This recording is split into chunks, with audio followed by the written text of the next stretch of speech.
Perhaps the most memorable stunt in Star Wars was actually performed by Mark Hamill and Carrie Fisher. The nick-of-time escape of Luke and Leia across a yawning chasm in the Death Star. Mark Hamill wanted to do as much as he could himself. I had times when I had to keep him back because he was too enthusiastic, actually, and he could have got hurt. Princess Leia and Luke Skywalker had to swing over this void. We couldn't afford stunt doubles, so I said to George, well, I can teach them to do this and be quite safe. My buddy and I, we put the harnesses on, we put the wires on, everyone down below, because remember, we're about 20 metres up, looking down on them, right? And as we swung across, there was a terrible tear. And my buddy said to me, Peter, your harness is snapped. And Mark, he said, I'm not going in that, it's too dangerous. And this is where I discovered you had to be a good liar.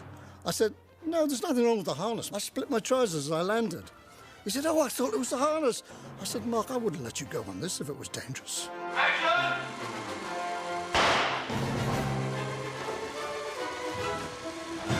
You know, they did it, as you know, in one take, and that's how we got it. Good luck.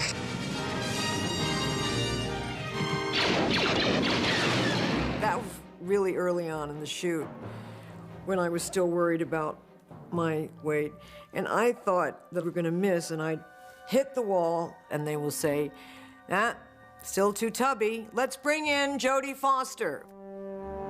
Another of Peter Diamond's tasks was choreographing the dramatic lightsaber battle between Darth Vader and Obi-Wan Kenobi. You can't win, Darth. If my blade should find its mark, you will cease to exist. And I warn you, if you strike me down, I shall become more powerful than you can possibly imagine. George, he wanted a broadsword type of fight with a touch of Japanese behind it. But instead of becoming samurai moves with one hand, I kept it with two hands. So all the moves were two hands, completely like that. The first swords were bits of wood with front projection material wrapped around them. Now, the hardest thing for me on the first fights, Darth Vader was a very heavy man. Obi-Wan Kenobi was a gentleman, right, who had done some fencing in the theatre. I had to teach them, if that was the sword, to stop before they touched, because the blades were breaking. We broke so many blades, they just kept snapping.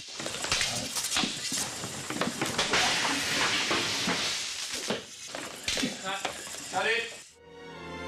Across the Atlantic, Fox's head of production, Alan Ladd Jr., continued to offer Lucas his main, if not his only, support from the studio. Well, there was a lot of problems, yes. I mean, every board meeting I attended, I mean, the subject was always about Star Wars. Well, the costs are rising, it's this, it's that.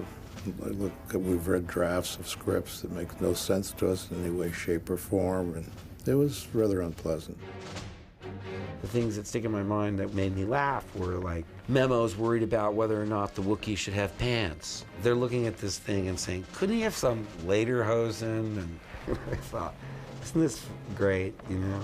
Of all the things to worry about, the Wookiee has no pants. I think we were like 2 weeks over schedule. At that point, the board of directors at Fox started to panic and tell Alan Ladd Jr. that he had to shut that film down regardless. And so he came to me and said, look, you've got to finish in the next week because I got another board meeting and I can't go in there and say we're still shooting. I kept going on the phone to their production department saying, this is insane. If we put on a second crew to do this, it costs us more than going an extra week. And they said, it doesn't matter. The studio's opinion is that the day deadline is more important than the money you spent. The final scenes were filmed at breakneck speed, with Lucas frantically bicycling from one soundstage to another.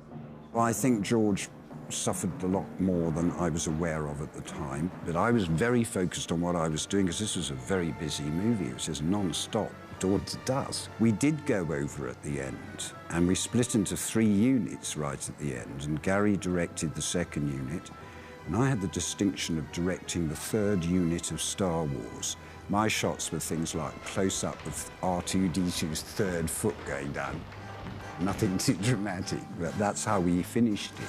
Come on. I'm up.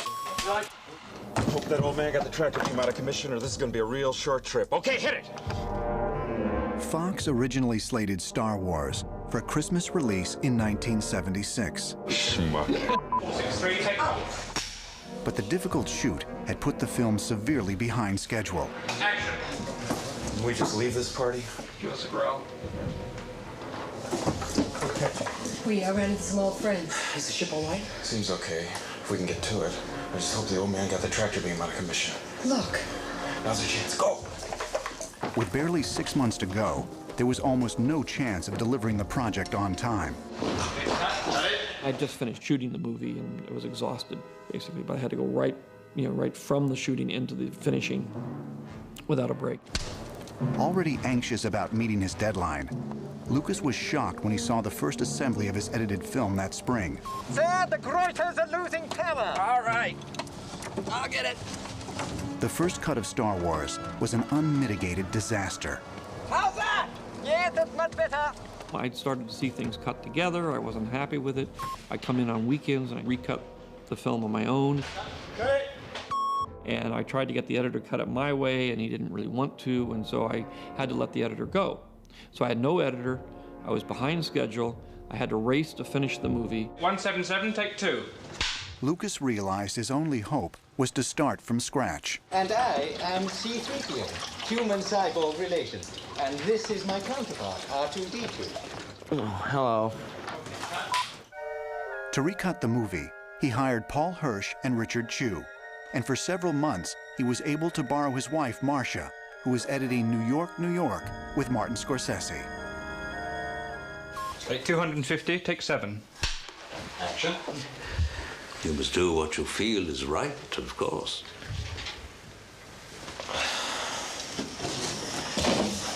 Right now, I don't feel too good. On Star Wars, the trio's first task was to give the film an energy and pace that was sorely lacking.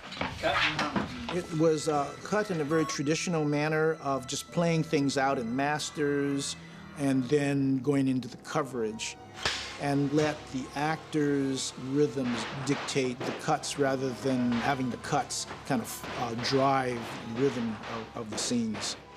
211, take 3, guide track. Action! So consequently, there wasn't any excitement in the footage the way that it had been put together. Okay. Richard and I would sort of leapfrog. If he was on reel one, I would grab reel 2. And then when whoever finished that would grab reel 3, and then so forth.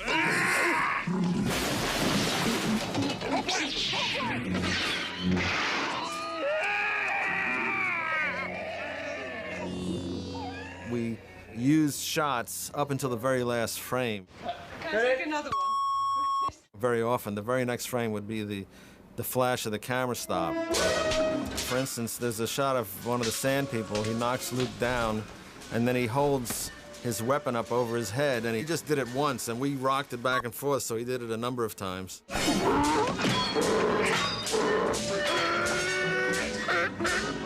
The only things that are there is what's presentable, and everything behind the scenes is a mess. With no chance of being ready by Christmas, a new release date was set for summer 1977. Some doubted that the movie would ever reach theaters. But as bad as things had been with the editing, the situation at ILM was even worse. The company was trying to create effects that had never been done before. They knew what they wanted to accomplish, but they had yet to create anything usable for the film. They had spent half their budget, and ultimately I had about 4 shots, none of which I would accept. They were just not good. That was pretty much of a low point. I had no special effects, and I didn't even know whether we were going to get the ships to work. So it was a pretty desperate time, and we'd spent half the budget, building the motion control cameras and setting the shop up, and it was a disaster, to say the least.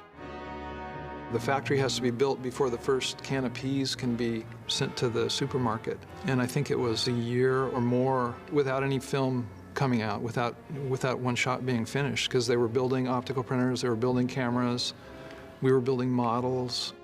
I know that George was disappointed in the work, and I'm disappointed that he was disappointed. But there's a certain subjectivity to some of that stuff. I wish he'd been happier, but I also think that ultimately the work did the job.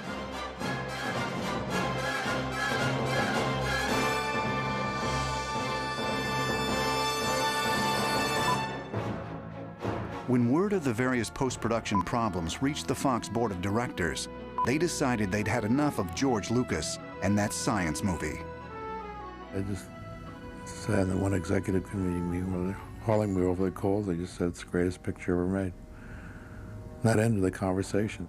They were afraid to say, well, you're stupid and you're wrong, and we want you out of this building by 5 o'clock this afternoon. So there were some tense moments there.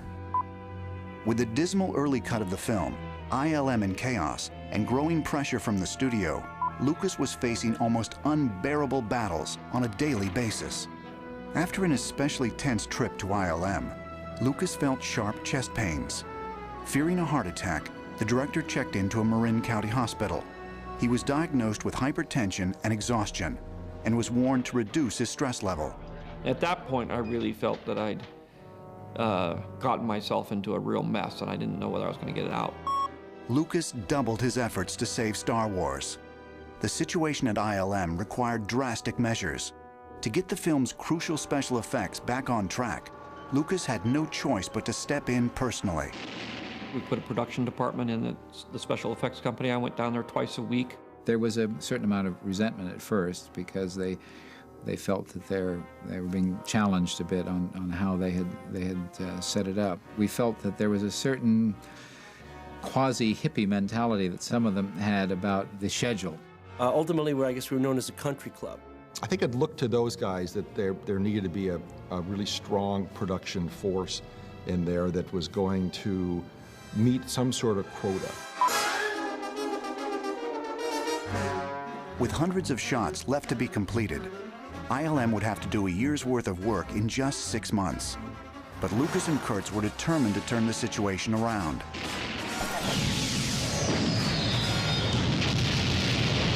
Gary was a gearhead, so he could understand our problems. And George is a storyteller, you know, and so we have to serve his needs because he's the one that's telling the story. But we had to build these incredible contraptions in order to do it. George was our general. We're his soldiers, and we're all fighting this single battle to get this film out. We're going on the front lines here. And that gave us also kind of a feeling of being special and fighting this great battle to, you know, get this thing done, whatever it is.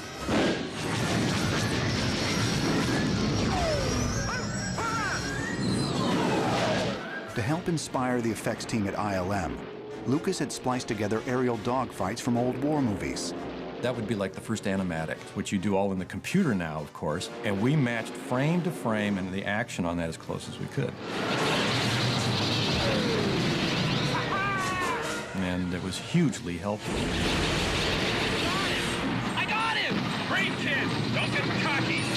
To describe that abstract world of a battle is impossible. Storyboards don't do it as far as the pacing, the rhythms that he needed. Thanks, Wedge. That was a great thing.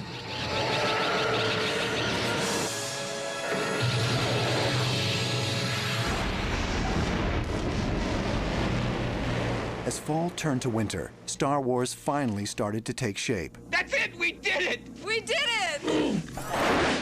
Working from the raw production tracks, sound designer Ben Burtt would add a critical new layer to the film.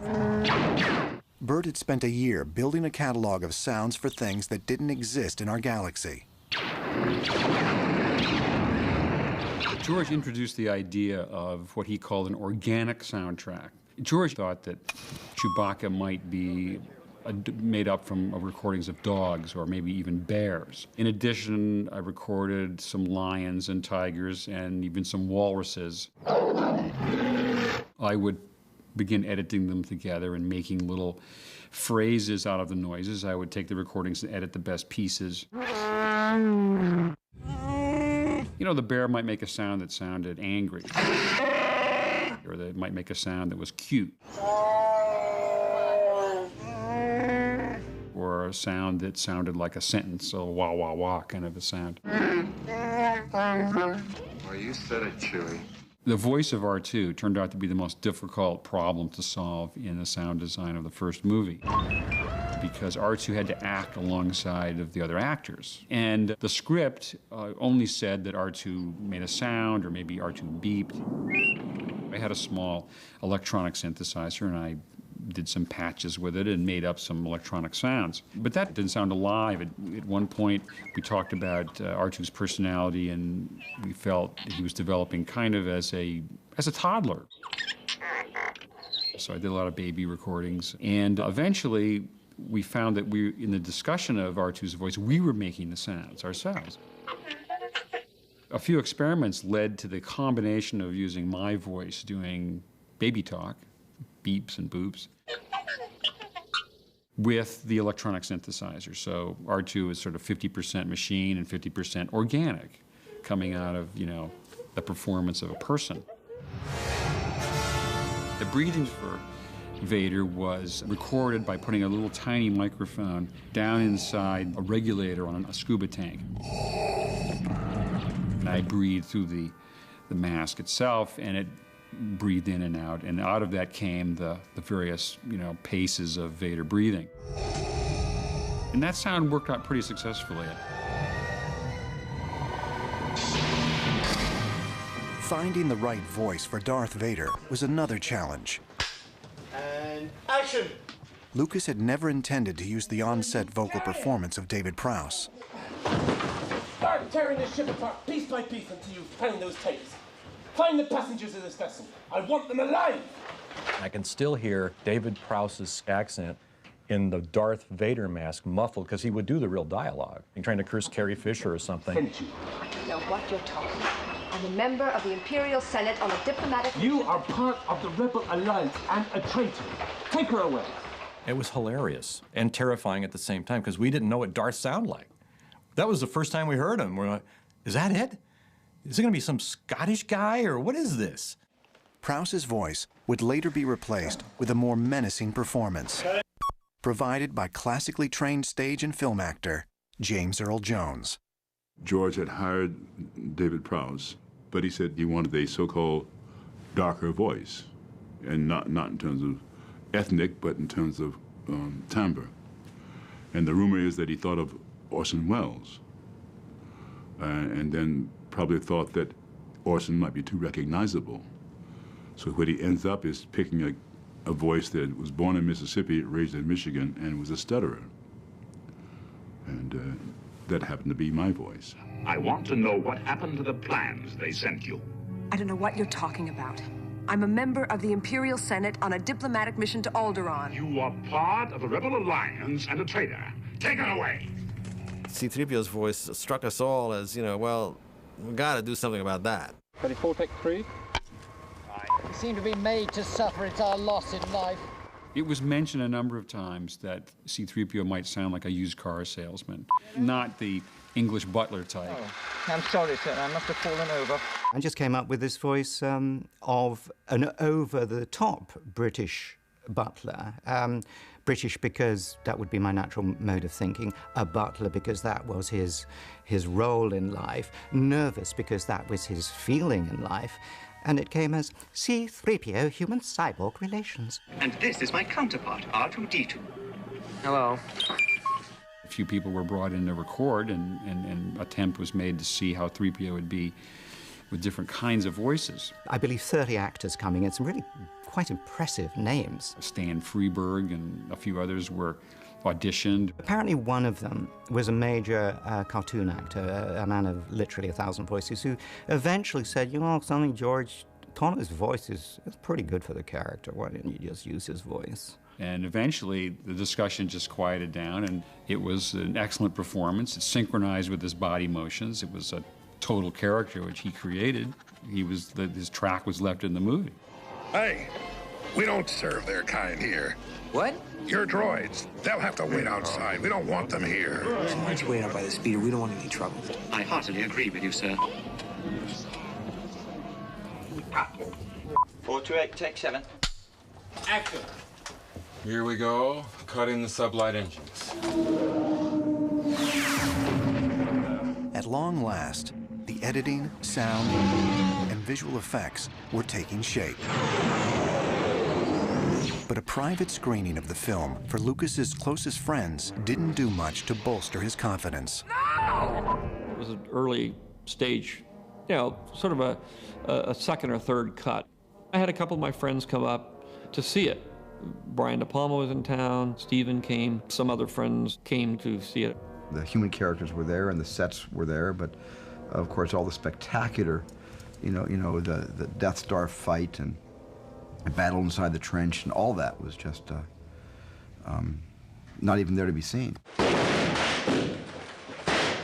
So the reaction was not a good one. I loved the movie. I was probably one of the only people in the audience that liked the movie. Some of my friends were very honest. You know, I don't get it. It's kind of, what are you doing here? So that was basically the tenor of the whole thing. And on the other hand, the studio, when Laddie and his little group saw the film, they loved it. It's the first time I've actually shown a film, and one of the executives even cried at the screening. It was like very emotional for him. I sat with my family around the kitchen table in my house, and I said, the most extraordinary day of my life has just taken place, and I want you to remember this day, because this is what I never dreamed, or maybe I dreamed, but I never thought I would have a day's experience like the day I've had today in seeing this film. You know, and I couldn't even believe it, because I'm used to studios. At that point, I was used to studio chiefs saying, you know, this is terrible, you know, you shouldn't show this to an audience, embarrassing, all that kind of stuff. So for me, it was a very rewarding thing to show it to people, even though it was in bad shape. It didn't help that one critical element in Star Wars was still missing. There's no lock. The musical score. That ought to hold it for a while. Wait, we've got to get across. Find the controls that extend the bridge. I think I just blasted it. They're coming through! I remember bugging George, like, when can we hear the score? When can we hear the score? When can we hear the score? Fortunately, Lucas was able to recruit one of the industry's most accomplished composers, John Williams. Williams had recently won an Oscar for Steven Spielberg's Jaws, and his resume included countless film and television scores, including music for the original Lost in Space television series. I do remember George talking about the fact that what we were going to see in the film represents worlds that we hadn't seen, but that the music should give us some kind of an emotional anchor. We heard a romantic melody for Princess Leia, we heard bellicose music for the battle scenes, and some very heavy declamatory thing for Darth Vader. In March 1977, John Williams led the London Symphony Orchestra in the performance of the Star Wars soundtrack. Recorded over 12 days, it was a sweeping symphonic masterpiece, one of the few things to actually exceed Lucas's expectations.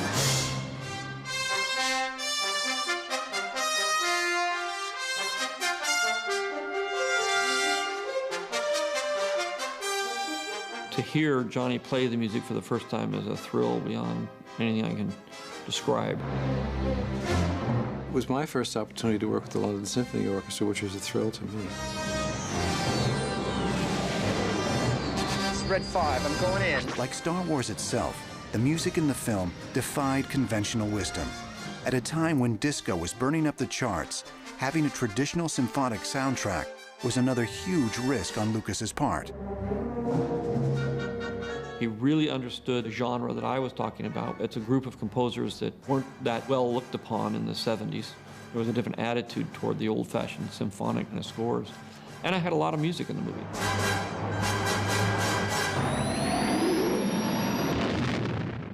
Somewhere in space, this may all be happening right now.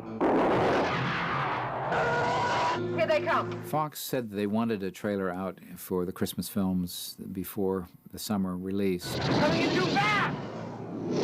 We didn't have any visual effects shots ready then, so we said, well, that's going to be limiting in what the footage can be.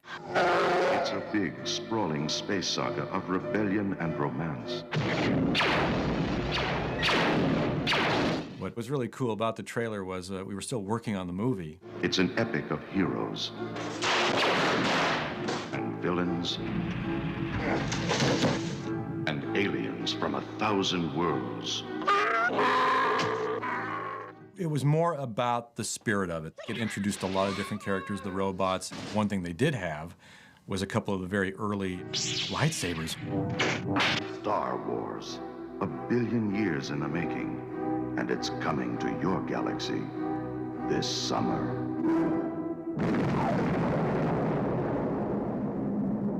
It was fun. Industry insiders had been predicting doom for Star Wars, but a small army of fans had been building, thanks to the foresight of Lucasfilm. Charles Lippincott was brought in as a marketing director. He was a science fiction fan. He had contacts with the fan base. That was critical, we felt. Science fiction fans were going to be the big supporter of this film, regardless of its popularity with any other audience. So that was the key target audience to start with. Aside from licensing posters and T-shirts, there was little support outside of Lucasfilm's marketing efforts to promote Star Wars. Fortunately, Charles Lippincott was able to secure a comic book deal with Stan Lee and Marvel Comics. He also convinced Del Rey to publish a novelized version of George Lucas's screenplay in November 1976. By February the next year, 500,000 copies had completely sold out. Fearing Star Wars would get crushed by other summer movies, like Smokey and the Bandit, Fox moved its release to the Wednesday before Memorial Day, but fewer than 40 theaters agreed to show it. Nobody wanted to book it. That same summer of 1977, Fox released a film called The Other Side of Midnight, which was based on an enormously successful bestseller.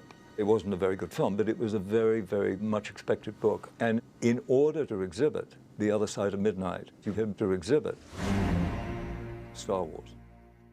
We sent out a beautiful book, and that didn't seem to make an impact on them at all. We had very few bookings. Also, it wasn't that there had been Time or Newsweek or any of that stuff preceding this hadn't been screened and hadn't gotten the reviews. On the eve of Star Wars release, 20th Century Fox, George Lucas, and the cast and crew braced themselves for the worst. One way or another, May 25th, 1977, would be a day they'd never forget.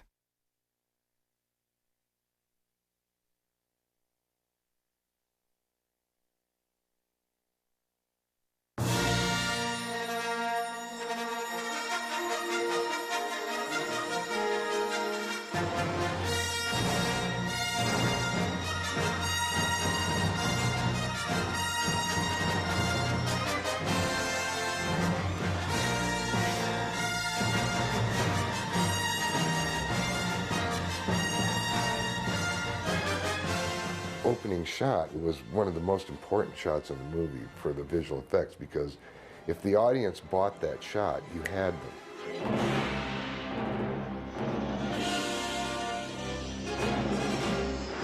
The combined chest of everybody just kind of went, air was sucked out of the place. And then when the white Star Destroyer came overhead, I teared up. It was so powerful.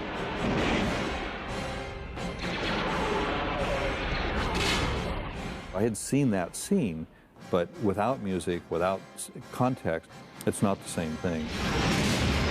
We're doomed.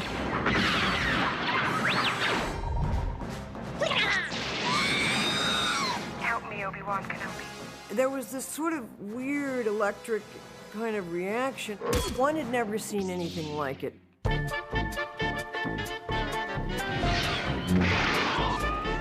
gonna make the jump to light speed. I had never experienced special effects that were so real. I was dazzled. I'm Luke Skywalker. I'm here to rescue you. This is some rescue. I loved it because I loved the story and I loved the characters. Will somebody get this big walking carpet out of my way? Good luck. I thought that it was revolutionary. This is a work of genius. The Force will be with you, always.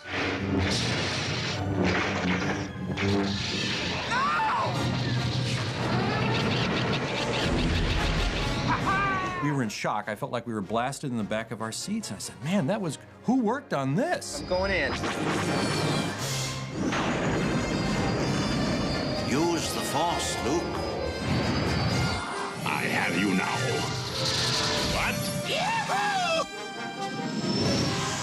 The theater was jammed full of people right down to the front, and there was a lot of hollering and cheering going on. You're all clear, kid. Now let's blow this thing and go home. After it was over, everyone was like on cloud nine. Just kind of in shock. We had no clue what we were on. It was wonderful. I remember leaving the theater and having these kids ask us for our autograph. They said, no, you don't want our autograph. We're like model builders. No, we want you to sign this. So we were thinking, wow, this must mean something. People are asking for our autograph. Everybody's standing up and applauding. Never seen this before in my life. I mean, and I'll never see it again.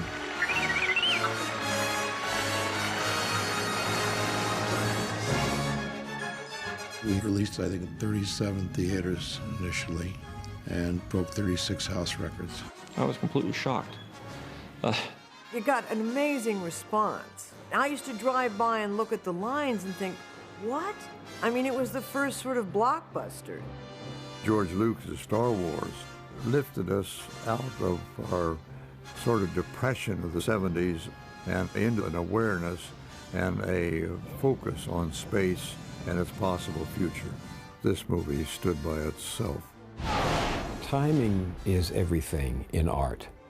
You bring out Star Wars too early and it's Buck Rogers. You bring it out too late and it doesn't fit our imagination. You bring it out just as the war in Vietnam is ending, when America feels uncertain of itself, when the old stories have died.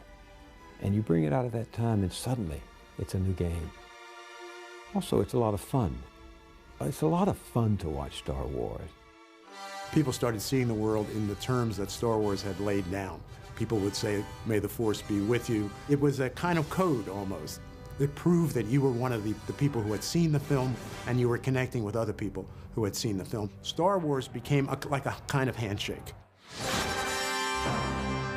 In the wake of Star Wars, everyone's careers were changed. Overnight, Mark Hamill, Carrie Fisher, and Harrison Ford had become household names. I felt like this. Great, terrific, now I can go to work. Now I have an opportunity to take advantage of the success of this film and go to work. And as much as life changed for us, it changed for George as well. About a month after it was released, I said, okay, it's a hit. I can now go ahead. I can make my other movies. I'm going to do this. Ironically, the independent filmmaker who wanted nothing to do with corporate Hollywood was now credited with reinvigorating it. In 3 weeks, Fox's stock price doubled to a record high. A bunch of the guys I remember at that point ran out and bought a bunch of stock in Fox. I wasn't smart enough. The greatest profit that 20th Century Fox had ever made in a single year was $37 million. And in whatever that year, 77, 78, whatever that year was, they made a profit of $79 million. That was Star Wars. The cultural impact of Lucas's outer space story was greater than anything even he could have imagined, not just in the United States, but around the globe. It wasn't a story of cultures, it wasn't a story of nationalities, it wasn't a story of geography. It was a story of mankind escaping his environment to a life which everybody expects to happen, but George Lucas was able to illustrate for us. This was what made it a success worldwide. The movie did spectacular business across Europe, but when Alan Ladd Jr. attended the premiere in Japan 1 year later, he feared that the silence which followed the screening indicated that Star Wars would be a flop. He was relieved when he later found out that silence was the greatest compliment a Japanese audience could give a film.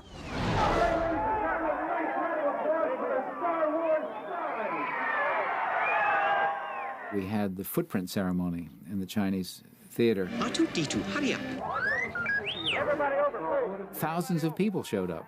So we were sure by then that there was much more to it than just the science fiction audience. R2-D2 goes in. We made about a 7-inch impression. Very hard. the crowd is chanting for Darth Vader. They got a Not surprisingly, Star Wars' greatest fans were children. They thrilled to the fantasy adventures of Luke Skywalker, Han Solo, and Princess Leia. And they were eager to bring the experience of the movie home with them. But little Star Wars merchandise was available for the first few months after its premiere. To help promote the movie, Lucasfilm's Charles Lippincott had tried to attract potential licensees before the film opened. But prior to Star Wars, there had been few successful motion picture licensing campaigns, and Lippincott's attempts were flatly rejected. Just one company, Kenner Toys, signed on shortly before Star Wars opened. Kenner didn't believe the film would be a hit, but they were interested in creating a modest line of colorful space toys. When Star Wars became a smash, they were caught completely off guard. Unable to produce toys in time for Christmas orders, Kenner resorted to selling boxed vouchers for Star Wars action figures. There wasn't anything available when the film came out. There wasn't even anything available for the following Christmas of '77. That was the infamous empty box campaign, where the idea proposed by Kenner was that there'd be these wonderful boxes with all the Star Wars illustrations on them, and the kid would get this for Christmas, and he'd open it up, and there'd be a little certificate in there saying, you can get this toy in March. The Star Wars Early Bird Certificate Package, new from Kenner.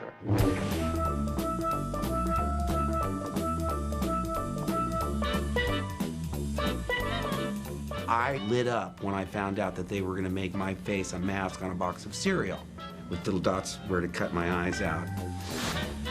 The idea of me being on bubblegum cards, you know, I thought you had to have athletic ability to be a bubblegum card. So I enjoyed the merchandising aspect of it. You know, we signed away our likeness, so when I look in the mirror, I have to pay George a couple of bucks. You're not really famous until you're a Pez dispenser. But, you know, you sort of realize I'm not really famous. Princess Leia is. And I look like her. And owe George a couple of bucks. For Lucas, protecting the quality and integrity of his vision became as important as gaining his financial independence from Hollywood studios. Merchandising offered a means to an end, one that helped fuel support for more Star Wars films, as well as other important projects. In the world of merchandising, oh goodness gracious, people came to us with ideas all the time, every day, day and night, from all over the world for Star Wars merchandise.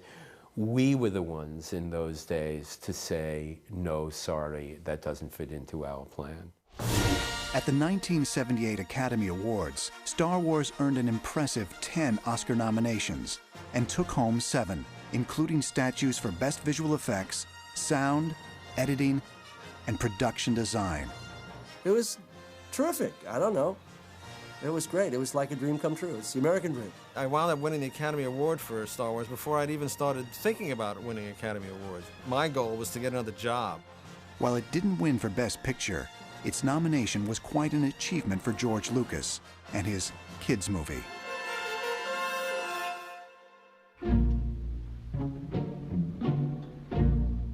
In addition to industry acclaim, Star Wars earned more money than any movie in history. After years of fighting uphill battles, Lucas could finally call his own shots with the studios. When Fox approached him about doing the inevitable sequel, it was the moment the filmmaker had long been waiting for. This was a perfect opportunity to become independent of the Hollywood system. I didn't mind releasing it through them, but it was really going to them for the money and them saying, well, I like the script, but I want to change, or the film is good, but we want to make these changes. That's the part I wanted to avoid. I decided I was going to finance the film myself, that I was going to make it completely independently. The rule in Hollywood is never put your own money in any film, even your own film. But George was self-financing The Empire Strikes Back, but he was doing it through the bank, and we were talking about close to a $30 million film at the time. But because of the huge success of the first picture and of the revenues that were still rolling in, and merchandising was very strong. It was a gamble, but a gamble that he knew would pay off. With his earnings from Star Wars, Lucas was able to secure a bank loan for The Empire Strikes Back. Empire's original budget was $25 million, more than twice that of the first film.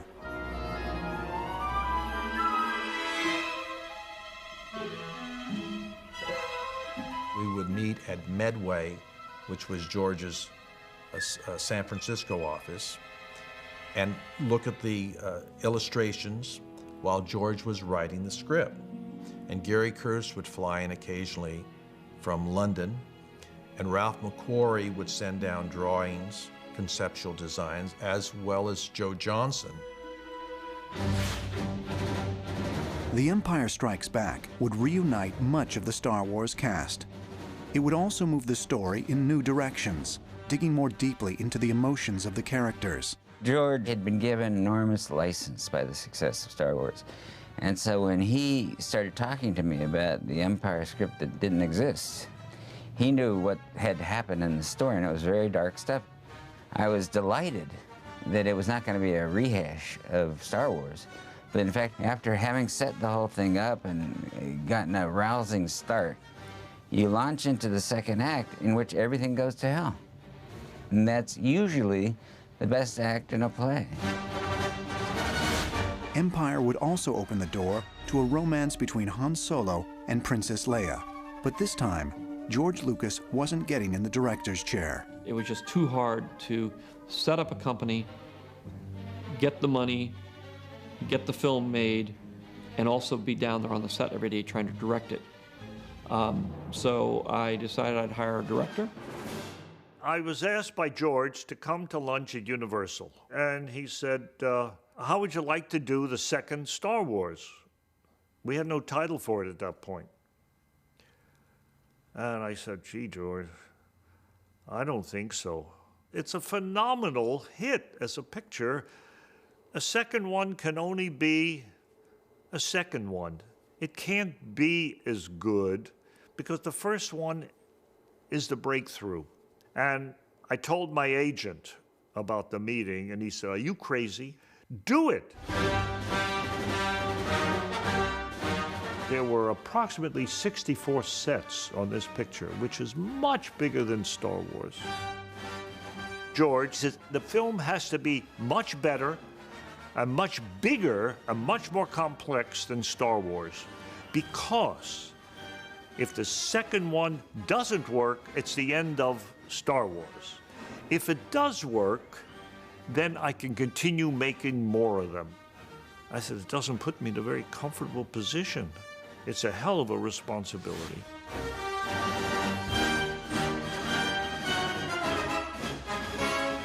Known for smaller, character-driven films like Up the Sandbox and The Eyes of Laura Mars, Irvin Kershner had never directed a blockbuster, but emphasis on character was just what this middle chapter needed.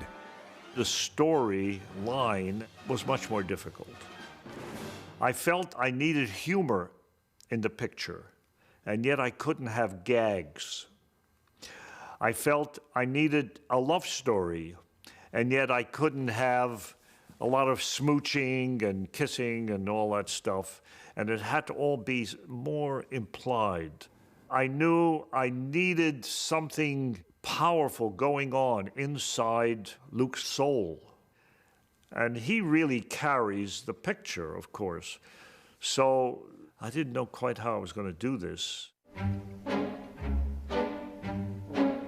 In the years since the release of the first Star Wars, now dubbed Episode IV, A New Hope, ILM had come a long way. The company was no longer a fledgling operation, struggling to get by.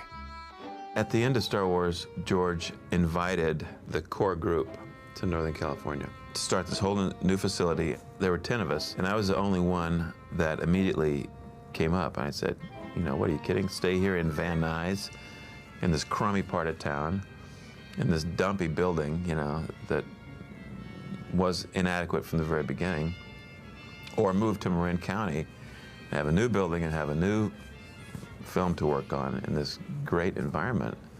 It was like a no-brainer. Well, I remember George saying, well, this time we got some money. And so that was kind of nice. We talked about, you know, should we top ourselves, or are we going to top ourselves? And I think it was more that, you know, let's just make it look cool. I have some fun with it. And George came up with, you know, some great story stuff. We started on the Walker, but we also had to build the Probot, which is the probe that is sent down by Darth Vader that lands on the snow planet surface that then goes and looks for human life forms. Joe had already drawn the drawings. George liked that. But they were going to go to Norway to shoot all those scenes, and they needed a prop. They needed one that was like 9 feet tall or something like that in scale to have out in the distance.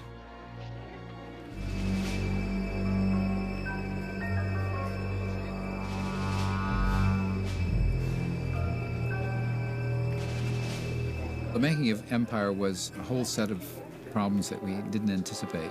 The picture was a much bigger undertaking than originally conceived. The budget was quite a bit more.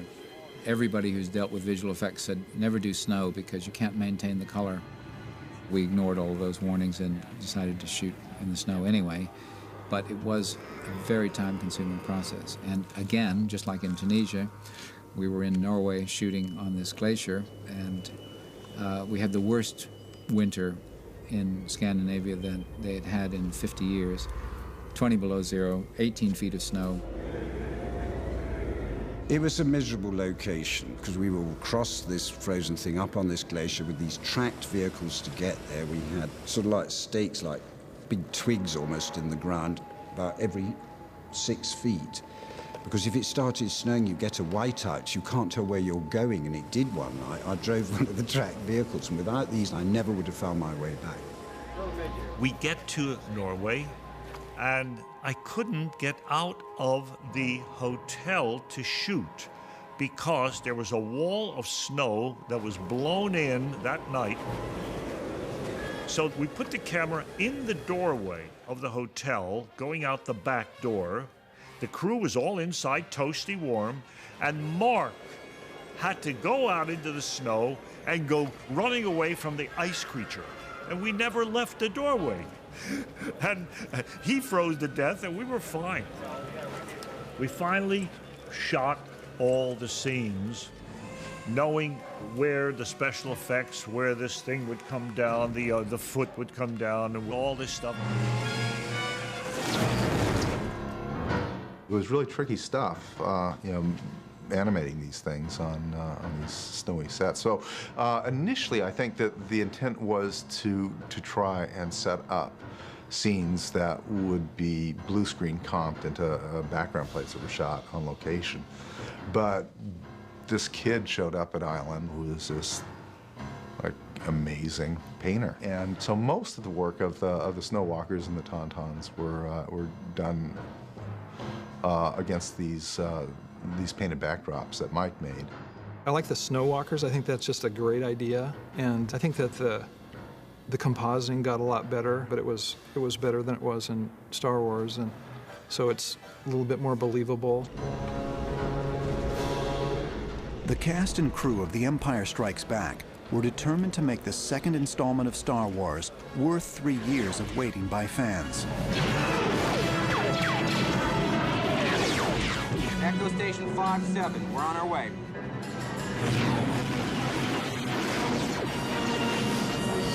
All right, boys, keep tight now. Luke, I have no approach vector. I'm not set. Steady, Dak. Attack pattern Delta. Go now. As with the first film, principal photography for The Empire Strikes Back was done at Elstree Studios in London. Here, members of the original cast would be introduced to a new principal character, Lando Calrissian, played by Billy D. Williams. Why, you slimy, double-crossing, no-good swindler. You got a lot of guts coming here after what you pulled.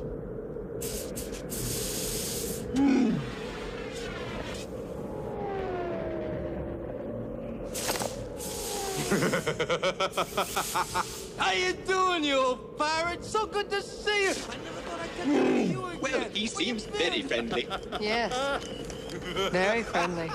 It's always interesting to create a character that has, is a sort of dual character. You know, you're not quite sure about him, especially if he's cute. And I was really kind of cute. Hello, what have we here? Welcome, I'm Lando Calrissian. I'm the administrator of this facility. And who might you be? Leia. Welcome, Leia. All right. You old smoothie. The Empire Strikes Back also introduced a new villain to the saga, the calculating, cold-blooded bounty hunter, Boba Fett. What's going on, buddy? You're being put into carbon freeze. What if he doesn't survive? He's worth a lot to me. The Empire will compensate you if he dies. Put him in. We looked at the scene where Han Solo goes into the freezing chamber. George had scripted an exchange between Princess Leia and Han Solo, which went like this. She said, "I love you," and Han Solo said, "I love you too." And it kind of seemed to me that we weren't taking advantage of the character that we'd established for Han Solo. We tried take after take after take. Nothing satisfied me. And finally, I said, Harrison, don't think about it. Don't think about it. Let's do it. Okay, action. I love you. I know. And he dropped in, and I say, cut. I said, yeah, that's a great line. That's Han Solo. Ironically, the most talked about new character wasn't a human at all, but a 2-foot-tall puppet called Yoda. Designed by Stuart Freeborn and operated by Muppeteer Frank Oz, the tiny creature was a fully realized character and a unique achievement in movie puppetry. Joel showed me a few original sketches, and I thought, well, that's interesting, but I want something in more depth, you see. And so I looked in the mirror, and I thought, well, something perhaps a little bit amusing about my face. So I modeled something of myself. Now I've got to make him look intelligent. I got this photograph of Einstein and put the Einstein wrinkles in all around. I did a lot of thinking about it, because he's got to be full of subtle action and movements, especially in the face and the body. And I put it all in, what was necessary, and then finally it all worked. I remember Stuart was under the gun, and it was very tense, very tense. We had to get this thing done. We've got to start shooting with Yoda. And so while we're talking to him, I just had Yoda's head, and I was just playing with it, and I dropped it, and it cracked. So here we are, you know, this is, and then Stuart said, I need a drink, I think. So it was terrible, because here we're pressing so much, and I'm the one who screwed it up. In order to shoot the puppet moving, the set had to be built about 5 feet above the floor of the stage. And we would put holes or ridges where it would stand on top of it, and he could move it along in a certain direction. So it had to be predetermined. On top of the stage were trees, rocks, caves, everything. Now they couldn't hear above, and Mark couldn't hear Frank Oz. How do you do a scene? You can't hear each other. I give Mark a lot of credit for this. I can remember this little voice called over to me, Norman, he said, and I actually blushed because it seemed so real, this weird little thing. It was tremendously difficult physical work. The whole floor was about 3.5, 4 feet high, so I could be underneath the floor. And then I would hold my hand up and through a hole or whatever. And I remember Kirsch was talking to me, but he wasn't talking to me. Sometimes talk to Yoda. I'm saying, Kirsch, I can't hear you. I'm down here under the floor. Look a bit more towards the lens. The other way. But the pressure was extreme because I was taking too much time. And the reason I was taking too much time is the first time this has ever been done. You know, I had somebody doing the cables for the ears, and somebody else was doing the cables for the eyes, and somebody was doing the left hand. So I had, you know, me and 3 other people trying to bring one character to life. Center those eyes a bit. To the right. Yeah, just 1 second. The eye this there. way. Yeah? That's a bit too far. There, that's it. Those eyes right there? That's good, Graham. Okay, we'll go back into that. Ready. All right, action. I followed my feelings. You are reckless. So was I, if you remember. It's 2-0. Yes. 2-0 to begin the training. I'm not afraid. Oh, you will be. You will be. Sorry. No problems. That was like a real leap, because if that puppet had not worked, the whole film would have been down the tubes. It just, it would have been a disaster if it had been this silly little Muppet, if it had been Kermit running around in that movie. The whole movie would have collapsed under the weight of it. 340E, take 2, A&B cameras. While many individuals helped bring Yoda to life, it was Mark Hamill's believable performance that made audiences accept the character. Is the dark side stronger? No. But the busier, more seductive. But how am I to know the good side from the bad? You will know when you are calm, at peace. For Hamill, playing a Jedi in training was more than just a physical challenge. It was also an emotional one. I was the only human being on the call sheet for months. It would say, actor Mark Hamill, part Luke. Props, snakes, lizards, robots, smoke machines, Gila monsters. If you choose the quick and easy path, as Vader did, you will become an agent of evil, and the galaxy will be plunged deeper into the abyss of hate and despair. Are you standing right in front of the light? Yeah. Didn't he bite me? He just took it was a little love nip. Frank Oz and his crew were there, but they get buried down underneath the ground. So I had an earpiece where I could hear, oh, many years have you ever... And then if you turned your head the wrong way, you'd pick up Radio 1, and it was the Rolling Stones singing Fool to Cry. I remember I reacted to that. I went, hey, I got the Stones. And Kirshner got cut. And he's way across the bog saying, if that happens again, just pretend like you don't hear it, because with all the elements of that set, the smoke, is the smoke good? Is the snake, poke the snake, get the snake to move. He's just lying there. So you felt, let's get our priorities straight, because I'm concerned about how did I come off in the scene. They were looking at everything but me.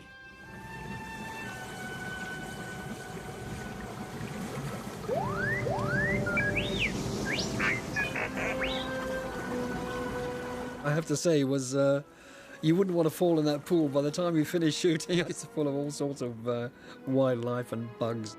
It was absolutely foul after all those weeks of being in there, sort of stagnant water. I don't believe it. That is why you fail.